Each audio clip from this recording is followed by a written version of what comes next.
Hello, my name is Emily Reed, and today I will be discussing censorship and book banning, particularly in the United States. Censorship and book banning was around long before the United States. For example, in 1614, Sir Walter Raleigh's book, The History of the World, was banned by King James I of England for, quote, being too saucy and censoring princes, end quote. And in many communist and socialist countries around the world, literature conflicting with the ideals of government will be banned. However, there are instances in the United States that stand out in our history of book banning. The definition of book banning is a form of censorship which occurs when private individuals, government officials, or organizations remove books from libraries, school reading lists, or bookstore shelves because they object to their content, ideas, or themes, according to the First Amendment Encyclopedia.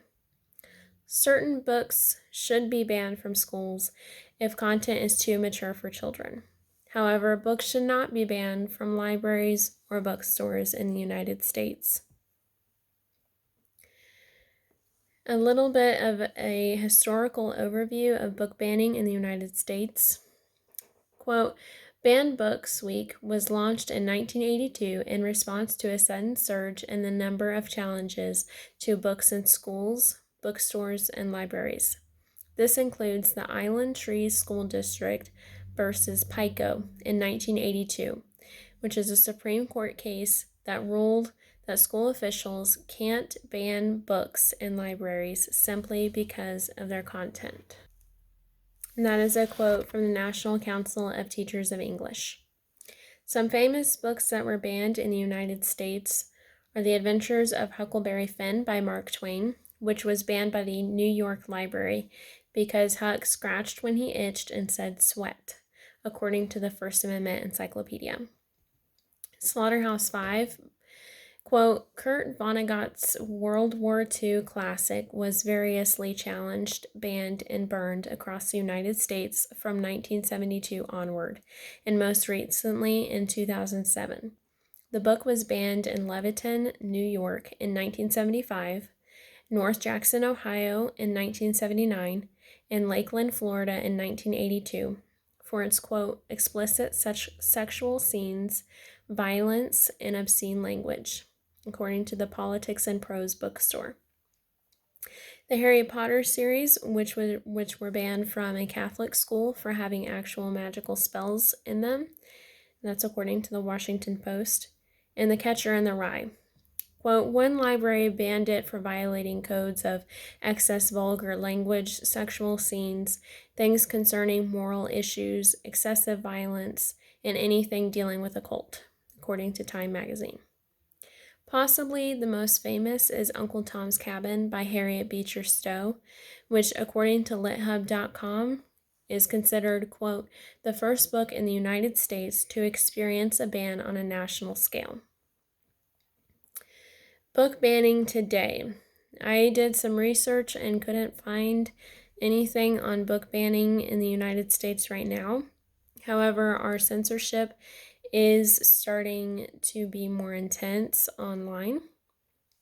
YouTube just released a statement yesterday saying that videos on YouTube having to do with the election cycle of this year and certain issues with the election the people who talk about that, their accounts will be taken off of YouTube.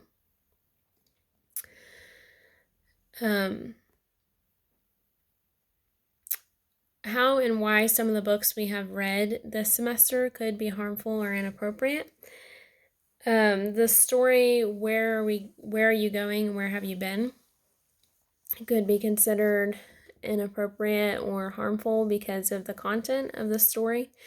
In the story, a young girl ends up it's suggested that she is raped and murdered.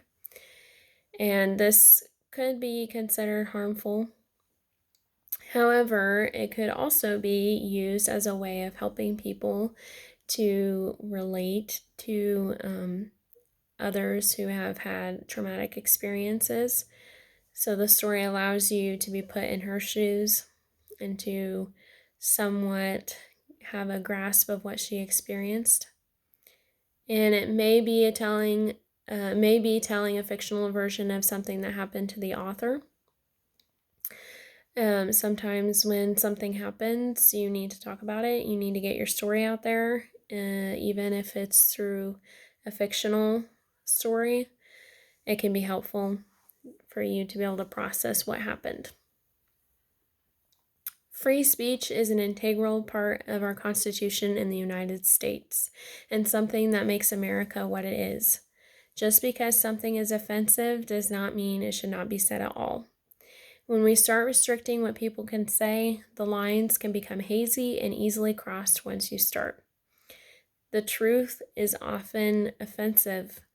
When we have ideals in our minds and we have our truth and something else comes out and it tells us something different, it can be offensive. But that doesn't mean that we should restrict people from saying it just because it offends our ideals.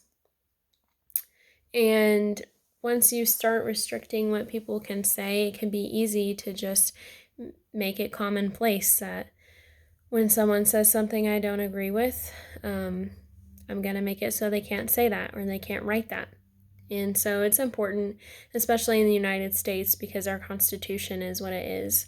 In socialist and communist countries today, literature is banned if it goes against the government, and people can get in trouble for trying to publish things about their government that they don't agree with. So it's a very hazy line, and in America, it shouldn't be crossed at all. We can learn a lot through literature, and it can connect us to others around the world. We continue to study American literature today because of all that we learn from it. Not only can we learn history through literature, but our own pain can be validated through reading someone else's words. When we go through something and we read of someone else going through something similar, even if it's a graphic depiction of what happened, it can be helpful to know someone else is going through something similar, and it can be helpful to know how to get through it. You can find resources in literature for coping skills and how to get through trauma, and some of those things are awful. Some literature is hard to read because of how graphic or difficult it is to get through, but it's still important. It can have significant meanings for our communities and lives because it's a way of connecting us and helping us to see the world through another's viewpoint. Thank you.